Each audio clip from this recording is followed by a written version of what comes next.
Hey, what's going on, guys? Bob Mentality here.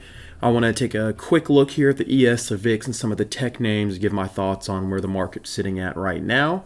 The market just closed a few minutes ago, and man, what a day it has been. You can just see all the volatility we had here on the ES around that 3,900, I guess, new magnet level, right?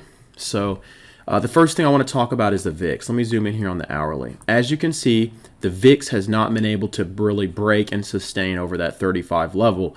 Honestly, it's been pretty weak, and you compare that to a similar hourly chart of the ES, and you can see just over the past couple of days, downtrending, downtrending, downtrending, and the VIX just cannot get going.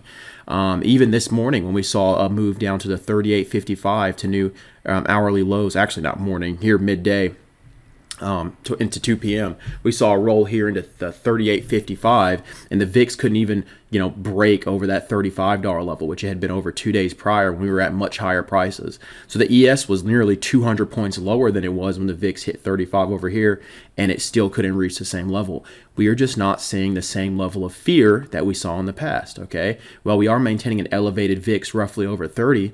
It's just not scary right now. Now, that doesn't mean that we haven't been seeing a lot of liquidations. I mean, you can just take a look at any of these beta names. You got Apple, Amazon, Tesla. Look at all these downtrending charts, right?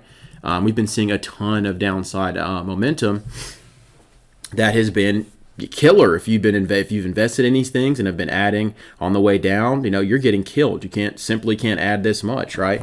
But all that being factored in, we haven't seen panic yet. So this means one or two things. We're going to go ahead and get a significant rally, upon which we'll evaluate the technicals further, or we have panic yet to ensue. I'll be honest with you, I'm on the side of we're going to see a rally here soon.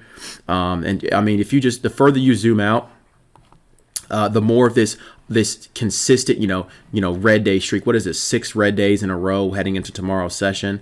Go to the weekly chart. We've got 6 red weeks in a row. You really want to be getting short now, right? I think that the edge is on the long side. And if we do see a more parabolic downside move, that would be something to look at. We're at the lowest here on the weekly RSI on the ES than the COVID dump, okay? Are you saying that right now we're in a much more place than we were, a worse place than we were then? You see what I'm saying? So in the short term, I'm looking for that rally. I'm looking for that 4,000 retest and break. That's what seems most likely.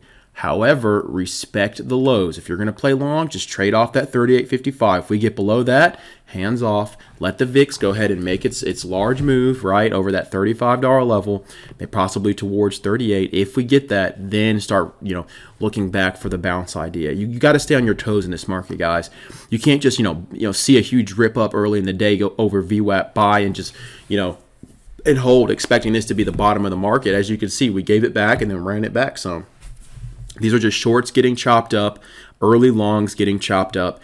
Cut out the noise and focus on the big picture perspective. Zoom out a little bit. Look at some of the beta names that are in amazing locations here. If you just zoom out a little bit, look at this monthly on Amazon. Does that look like something you'd want to short right now in the hole? It doesn't matter where the ES is. Look at Amazon. Is that something you want to short in the hole? You can look at Apple a little bit more. Apple with sick upside move breakout. We're retesting the last ABCD demand. Is that something where you'd want to get short in the hole? AMD, you want to short down here at 80 if we just dropped off a cliff from 160, right? Or would you rather look to get long at 80 if we can see another flush down? Nvidia, same thing. You want to short here at 160 when we just came from 350, or do you want to look to long off that 150? These are the kind of questions I've been asking myself and have been talking about. I haven't reviewed the flow yet in sleepers for today, but I would estimate we're seeing consistent SPY put sweeps along with QQQ put sweeps. However, we're seeing some spec bull buying. I'm not bottom calling yet. I don't think that's quite appropriate, but I think the risk reward for the shorts is slowly diminishing, especially as we see the ES accelerate on this downside angle. You see how it's getting faster and faster and faster. At a certain point, all these chasing shorts are going to get squeezed out, and that's the move I'm looking to capitalize over the short term, meaning the next days to week, right?